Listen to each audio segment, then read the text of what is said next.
What's up? I'm back. It's WWII here, back with another video.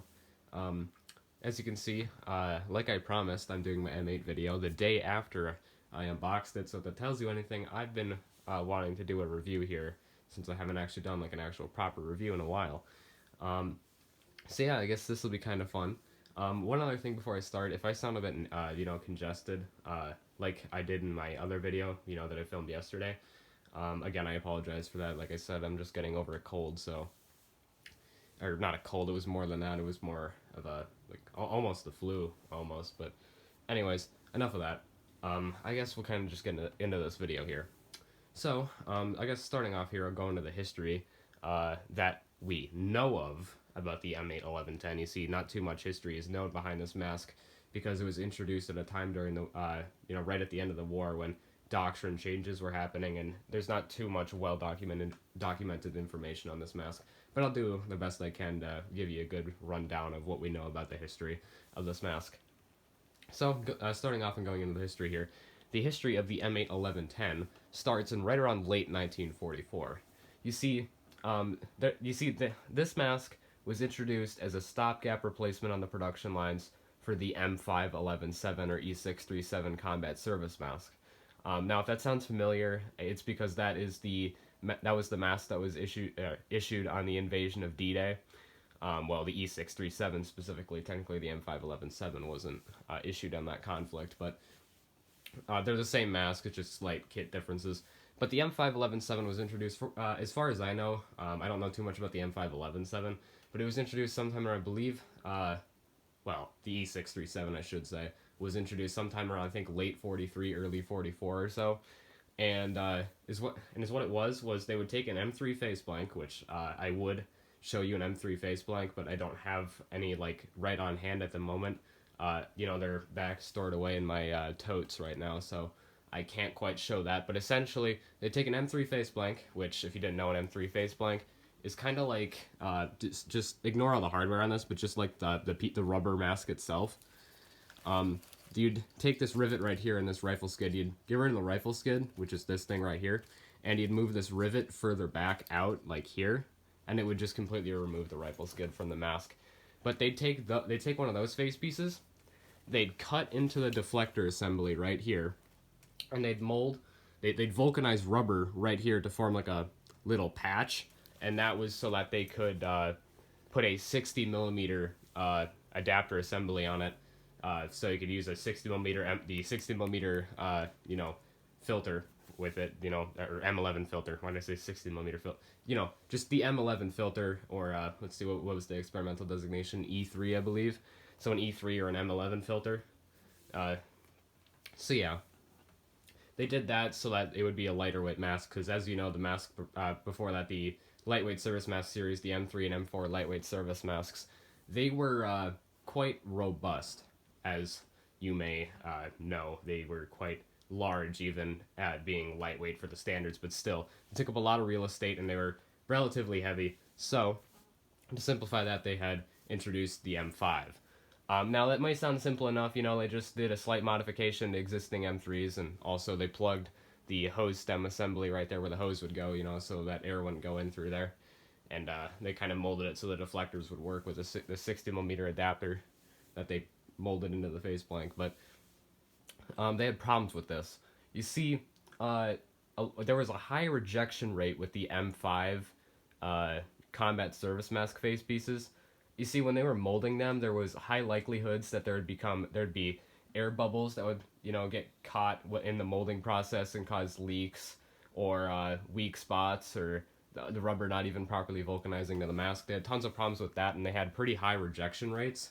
And it was way above what the Chemical Corps was happy about. It was not good. I can tell you right now that it was by late 1944, the Chemical Corps themselves was able to admit defeat, and that the M5 combat service mask did not meet the quota that they thought they would. They thought it would be end up with a better result than actually what happened. So they ended up stopping production of the M5, and it was late 1944, so I couldn't give you a specific date. I believe there was a specific date. It might have been August or so. I don't quite remember. All I know is late 1944, they stopped production of the M5 combat service mask because of the high rejection rates, with a total of 550,000 M5-11-7s produced, or E637 and M5-11-7 technically combined. But anyways, after they stopped production of the M5-11-7, they still wanted a combat service mask, but they weren't exactly sure what to do. Their initial idea, which they did end up sticking with throughout the entire developmental process, was they would take an M2 face blank, the older style ones like this that they had with, the M2 service mask, the M1 training mask, the M4 lightweight service mask. Like they've used this face blank plenty of times before as stopgaps for certain things. Well, their idea was to see if they could take, the older M2 face blanks and then use them in some sort of way for a stopgap replacement for the M5-11-7 on the production lines. There were tons of initial ideas. There were ones where they'd do a directly chin-mounted canister that would be fixed onto the face blank with a carrying can.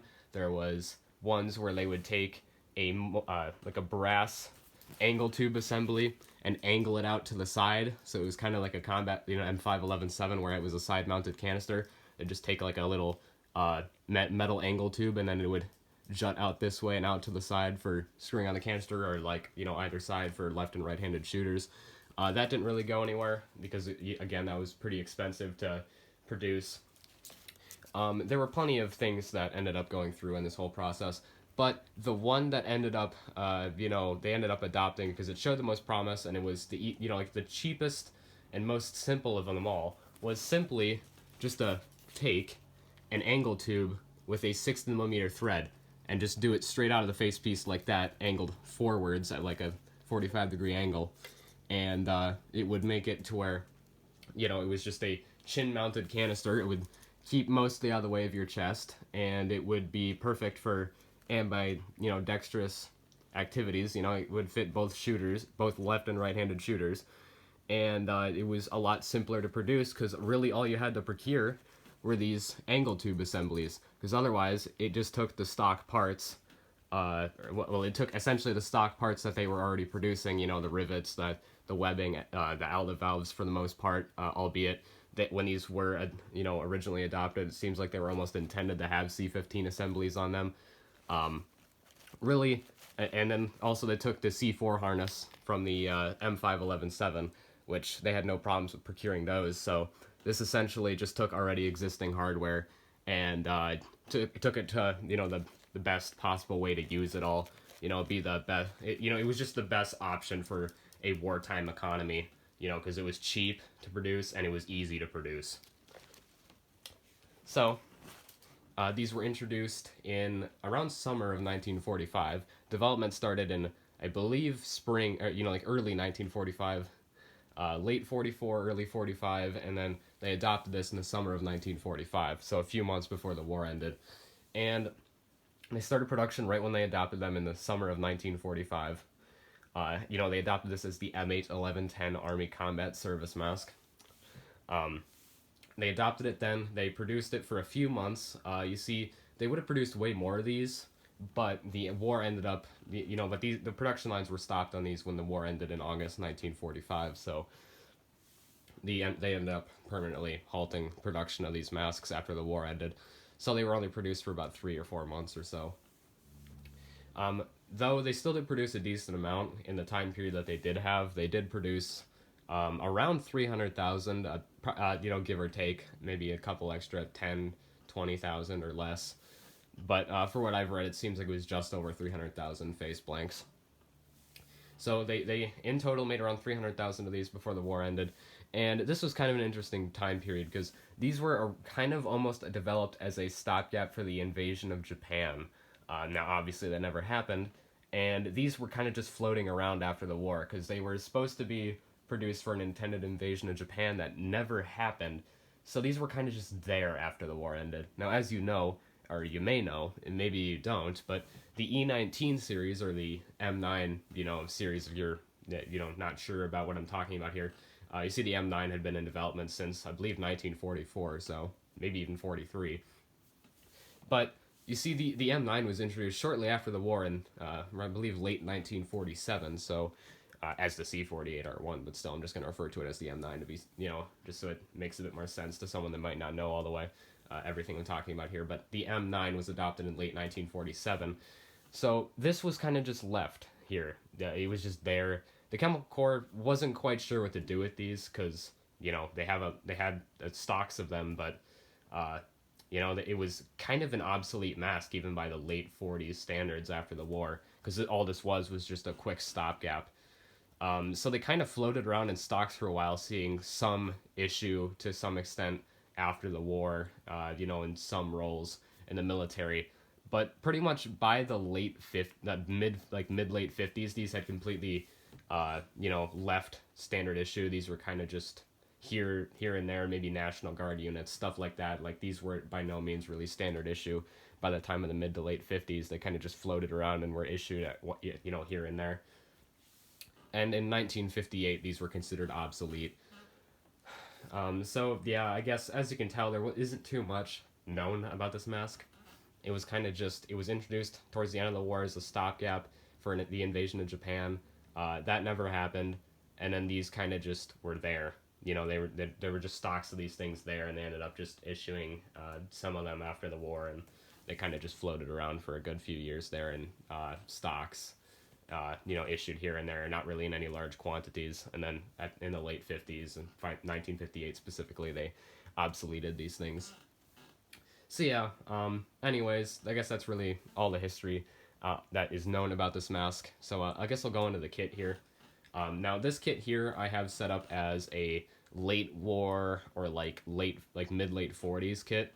Like, this was, right around 1945, so 1945 to probably 47, maybe 48, right around there. So mid 40s, I guess. So post-war, just post-war mid 40s, essentially is what this kit's supposed to be. So starting off here, we got the M5 ointment kit. As you can see, it's just a metal tin. It had 4 tubes of M5 ointment in there and a thing of BALI ointment. It's not in this one, but yeah, as you can see, it's just a metal container that would contain that in there. This would be one of the standard issue pieces. You got anti-dim cloth, that comes with every single standard issue service mask at the time. This is, a wartime container.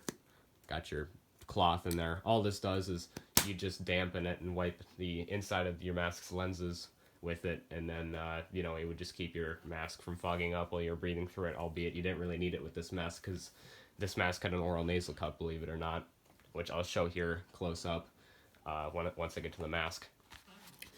So next here we got the M1 eye shields. These are quite self-explanatory.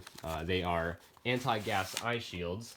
They would be worn in case of chemical spray that help protect your eyes from the chemical agent, so you didn't have to decontaminate your eyes. But as you can see, there's a few sets of them in here. This is a complete set. It's got 2 tinted ones and 2 clear ones, if I recall correctly. But yeah, they were also commonly used as sun dust and wind goggles before sun dust and wind goggles were a thing, hence why they were tinted sets in the actual thing out of the factory. But yeah, you can see the instructions on the back there, and then you got the front here. You got a date of, this was made by Morley in November 1944. And then you got your cover protective individuals. It's 2, as far as I know, which was the standard at the time. You got 2 here. You got one that's dated February 1945 here, and then the other one, which doesn't have a date. This could possibly be post-war, I'm not quite sure, but it would work for this kit either way. I guess, well, really the only other thing to talk about here is the carrier. So here we got the carrier. This is the M10 carry bag. This was adopted, as you know, alongside with the M8 Snout mask. This is a bit different than all the other carriers that were issued at the time. As you can see, it has a bit of an interesting shape to it. It's kind of like it's kind of similar to a training mask carrier in a lot of aspects, except it's a bit larger for the most part, and it also actually has a proper waist strap and a better shoulder strap and all that. But yeah, this is made out of a water-resistant canvas material. It's not waterproof, unlike a lot of carriers that were issued during this time period, but it's water-resistant, like duck canvas, pretty much. You can see the stamping there, maybe. It's a bit faded on this carrier, but it says US. You got the Chemical Corps logo there, and you got Army Snout type service mask stamped on there. You can see at the front here it has 2 lifted dots and this flap right here that opens up, which I'll show here in a second. You got your shoulder strap here on the back. As you can see, it's sewn in a V pattern right there. It's actually quite nice design, really. You got your waist strap right here. It's quite simple. Anyways, I guess showing the snap fasteners here, you can see it opens up and there's a gusset. This gusset is to help keep debris, like moisture and debris, out of the carrier. You know, it does work pretty well for what it's supposed to do, and it does usually keep all the dirt and moisture out of the carrier when you're doing strenuous activities and getting all dirty. You can see that this carrier was issued. It has some stamps on there. This is not the original carrier to the mask. I do have the original carrier that comes with the that came with the mask, except it's in pretty poor condition. So I'm using this one as a because it's a better example just here for this video. Anyways, you got the interior of the carrier here. You got a lot number right there on the carrier. Yeah, there's 2 pockets in there. I don't know how you'll be able to see it. But there's one big pouch, and it's got fleece patches in there for, protecting the mask's lenses when it's being stored in it. And then you got these 2 pockets for all the accessories. I don't quite know where all the accessories would be stored in this carrier, nor does really anyone know. There hasn't really been any documentation on how the items would be stored in the carrier, so there isn't really. It's not really known how the accessories were stored in the carrier, though it was known that the mask was issued the same accessories as every other standard issue service mask at the time. So maybe eventually someone will figure it out, but for now it's kind of just pure guesswork how it would have been stored in the carrier. So I guess that really wraps up the accessories, so I guess I'll get onto the mask here and wrap up the video. So here we got our mask. I suppose here first I'll just talk about the canister. At the canister here, this is a early, like, post-war era canister, really late war or early post-war canister. It's painted like a wartime one, though it's made out of aluminum instead of like the steel style the World War II ones were. You can see it's got an interesting kind of OD paint on the inside there. You can see the bottom of the canister here, it says US M11, and then you got a manufacturer's mark right there, which is C. So probably Crown, I would guess. That's probably the manufacturer. And then you got the lot number here, which is FT26-5-3, and then you got some other information stamped right there. There isn't really a date on this, though. Just guessing by this, I can tell this is probably just a really late war or early post-war canister. Anyways, you can see the face piece here in better detail. You can see the inlet valve assembly that the whole angle tube assembly that this mask is famous for, and it's just a simple stem that comes out of the mask, and then they soldered it to a 60mm thread, and it just has a perfect angle right there so that it sits flush above your neck and chin and just keeps it out of the way. But yeah, I can see the inlet valve's in good condition, the gasket's still there and everything. You got your outlet valve here, which is the typical M8 style valve. These have been noted to have existed with C15 valves, though examples today of actual M8s with C15 valves are very rare. I don't really know of any examples with C15 valve assemblies, though they did exist. I've seen documentation of them actually existing with the C15 valves, though for the most part there were very few of these with actual C15 valves, and about all the ones you see that actually still exist today have M8 valves like this one. Another thing to note is there are existing face pieces of these. I forgot to mention this earlier, but there were face pieces that were M3 face blanks. There were M8s with M3 face blanks, albeit they're very rare, and I think I've only known of 1 or 2 examples of original pieces that were converted into M8s. So they're very rare, and you don't see them really at all, because one thing I think I didn't mention earlier is these were essentially made completely out of recycled face blanks, which I did believe I touched on that pretty well, but if I didn't already, these were made out of recycled training mask face blanks. They'd be taken in for repair, like training masks and service masks, and they'd retrofit them with these parts at the assembly plants. So anyways, back to the mask here. You got your islands frames, which these are metal, like most of them are. You see late war, in the U.S. The late war, late wartime U.S. stuff. They were conserving all sorts of brass, like all the brass for shell casings and stuff. So all the parts that were previously brass on this mask, like the lens frames and rivets and all that, and buckles, were all switched to steel. This one would have likely had all brass metal parts on it, but because this is a pre-war mask, this was produced before the war, and but most of the parts here have been replaced at some point with metal parts, likely for and repair reasons, or possibly to remelt down the brass to use for different applications. But yeah, you can see that the webbing assemblies here, this has been replaced. This is all replaced. It's all steel rivets, and you can see the buckle tabs here, which interestingly enough, on my face blank, they are a simplified style, which is just one solid buckle and it's rectangular, instead of the normal type you see like up here where it's an actual like two-piece setup with actual like crimps on it. I'm guessing they did that just to simplify production. But yeah, the lower straps and the temple straps have these same buckles, and these definitely have been replaced at some point. You can see the harness here, which is a 6-point harness. This is the C4 harness. It's essentially just an M7 head harness. You got your trick, like the same pattern as an M7, triangular head pad and all that. But it has a extra strap sewn into the bottom, the bottom webbing strap here, and it's a neck strap to help it's to help balance the weight on the mask. It distributes the weight correctly. It just keeps the mask to your neck so that if the canister's jostling around or getting caught on something, it doesn't break the seal of the mask while you're wearing it. But that just comes around the back of your neck and clips on here, a lot like the M9. You can see the extra little support strap sewn in right there for the neck strap.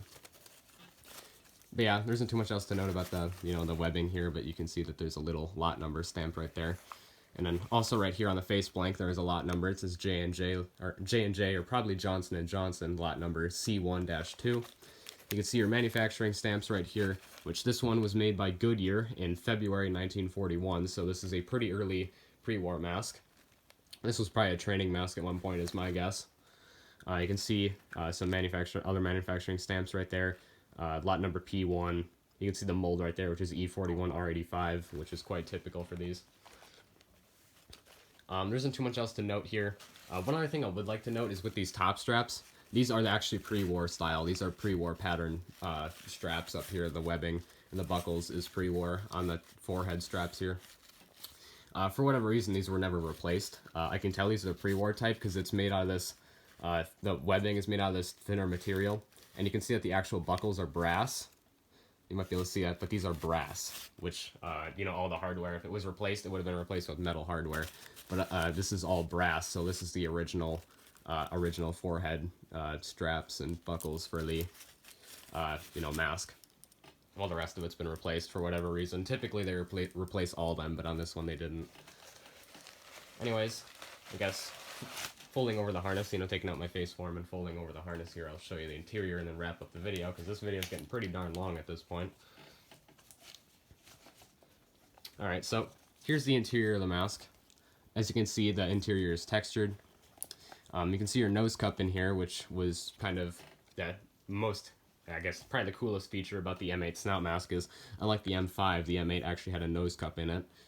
You can see that this one is a GRM stamped one, so this is made out of neoprene. The nose cup is dated, actually the last week of December 1945 by a Cushnet processing company, which that would have been produced after these masks were stopped being produced. So chances are this mask was probably like sometime in the late 40s brought in for maintenance or servicing, and the nose cup was probably deformed or destroyed, and they ended up replacing the nose cup with this one some point after the war. So it would make sense. This mask was issued, so it could have been that the nose cup got damaged and they replaced it at some point. But yeah, there isn't much else to note here. You just got your deflectors, assemblies, your inlet valves on your nose cup, and your outlet valve right there. It's pretty simple, though really advanced for the time period. So I guess that's really it for this video. I hope you guys enjoyed this really long video. And I'll see you guys soon in the M9 video, and later.